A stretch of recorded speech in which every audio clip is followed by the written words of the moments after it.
Okay, today I'm going to teach you how to use the video processor VP1000 and VP9000. Now let's check the VP1000 first. And here this part is the input. Okay, DVI, HDMI, 2CV, VGA. Okay, and here this part is for output and for DVI A, DVI B. These two combine together to make a screen. Okay, you can use two sending cards. You can put inside here and here two sending cards, and this one is for monitor, VGA monitor. Okay, and now let's check VP9000. We have two DVI input, one DVI loop, two VGA, and 4 HDMI and 2 CV. And the output we have DVI 1A, DVI 1B, and DVI 2A and DVI 2B. In total 4 DVI output. And here this for 1, 2, 3, 4. It supports 4 sending cards to put inside. And here the DVI loop will use a very big screen. You need to use a multi-video processor to do mosaic sighting. So let the signal go here inside input and output to next DVI 1 to the next video processor DVI, go inside here, outside to the next one by one. Okay. And for DVI B, DVI 1B and DVI 2B, you have to set grid on sending card software, not video processor. Okay, you should set grid on sending card software. And here DVI 1B, DVI 2B. I will introduce it later. Okay. Now let's check the menu.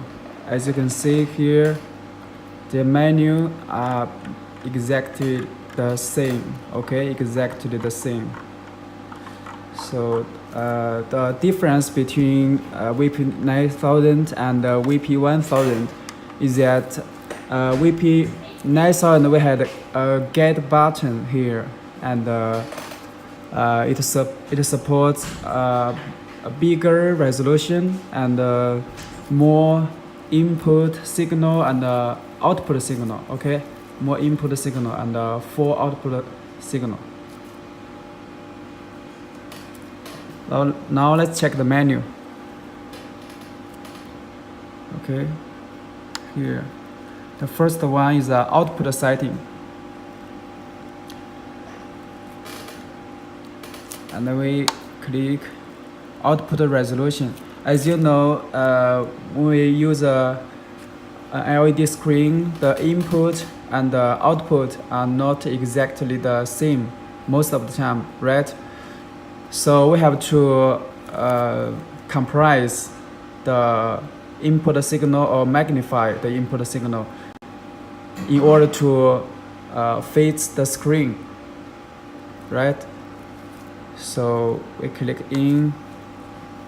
I use this one to show. So there's output resolution. We can do customized output resolution. We count the pixels on your LED screen. How many pixels in width and how many pixels in height. Then we input the right pixel. Okay, we can adjust the pixel here. I would suggest that you set this pixel exactly like your screen size. Okay, then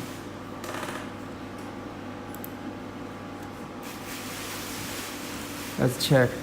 Here's the background color and output enhance. output enhanced, force output, and frame lock. This one is very important. Frame lock, when you do sending card setting, you have to set every sending card to 60 FPS. Okay.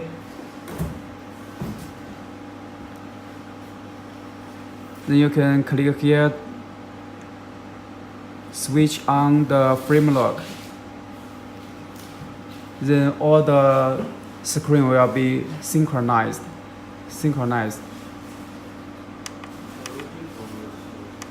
And next one is a window setting. Here we can adjust the window size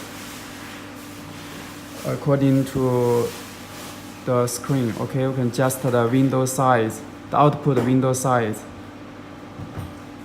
We can switch on here, then we choose the grid, the starting grid. Okay, the X grid, the Y grid. Then we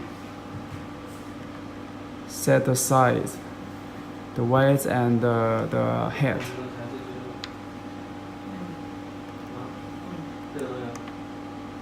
When you click the PIP, you will find another window. Okay, there is a window 2. You set the size of the PIP window.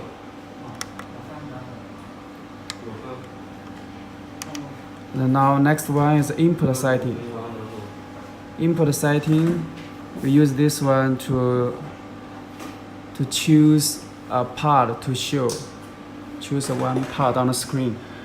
Like if you want to play, choose this part to show on the screen. We can do here, do input crop, then select the window. Then we set the grid. Okay, set the grid and the width and the height. We can cut one part to show on the screen.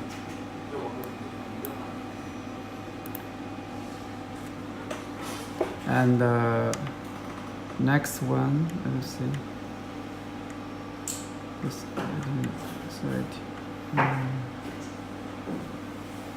There's a switching setting. We can switch.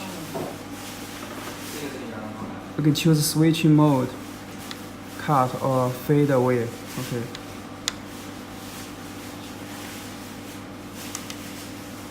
And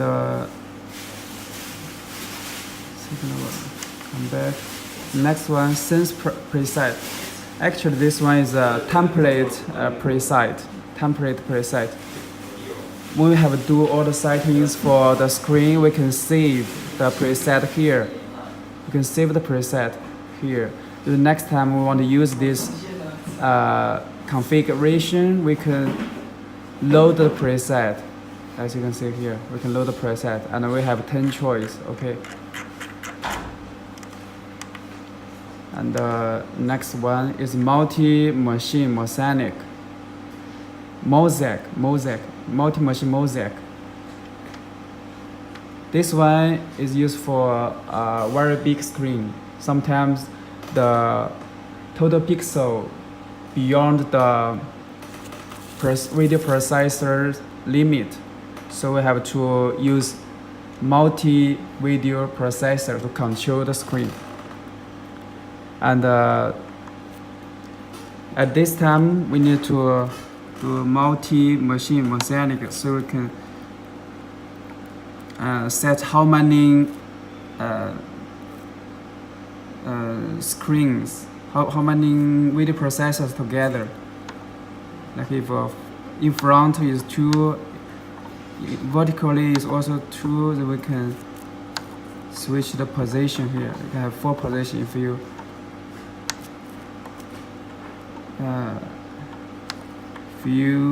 change here, make it 3, then we have 6 positions, right?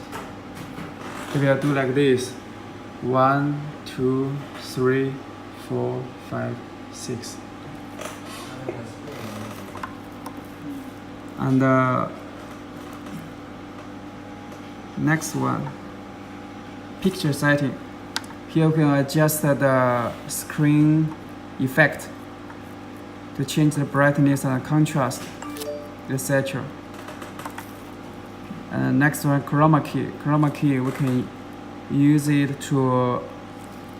as a filter, okay, as a color filter.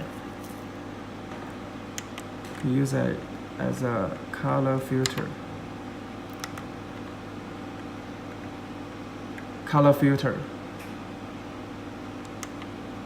And here, audio setting.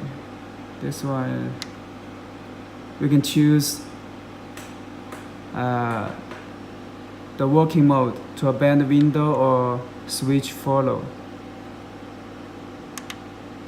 And the next one, time and task. We can set a task to work at a specific time, at a certain time, okay? At a certain time, we can set a time and task setting. The trigger date, the trigger time, okay, according to your needs. And the next one, advanced setting. We can click in the test pattern. They have 61 testing pattern, okay? You can use this to check dead pixels on your screen. And system info. This one is a software version and a firmware version. And the factory reset. You click OK, then you can do the factory reset. And keypad lock. If we switch on this, then the keyboard will be locked. You can do nothing. Okay? Then you click this one, hold for 2 seconds, it will unlock. And the last one is the language. Choose English and Chinese. And let's see the function area. This one is PIP. This one is load the template preset. Okay, load the template preset and receive the template preset. And this is part and full. Part means when you click this on, it will show the true pixel of the screen, the true pixel. And when you click full, it will adjust the screen to adjust the input signal to your screen to make it a full screen, okay? And this one is to switch signal. Or you can just click here. You can click here to choose the signal you want. And here, this one is size and position. As I have introduced to you, you can choose the window size for the screen, okay? And here the crop, you can cut one part to show on the LED screen. And the freeze and the blackout. Okay, that's all the function button. And you can compare to VP9000, okay, compare to VP9000. They're basically the same, right? Basically the same. Here they got more input signals, but this part are basically the same. And here, there's a special button. It's specially designed for VP9000. It's a get. When you got 4 sending cards, you can click here, or more than 2 sending cards, you can click here to get you to do the setting. You click get, the next step, quantity, how many sending cards, the quantity. You can choose how many sending cards, the next step. And the range it like this way or this way. and click next step and set the cut resolution one by one. Next step, next step, next step, and next step. And the windows, how many windows you want? If you want at most, you can do 4, okay? And apply setting. 好了吗？好了吗？那搞完先，我跟你说，第一步你先下来。Then you will get the cat parameter and connection. You can see here. This is the grid and this is the weight and the head, okay, of the DVI-B. So you should do the grid setting on software, okay, on software. And also this one, DVI-2B, the grid setting on software. And I will show you how to do this.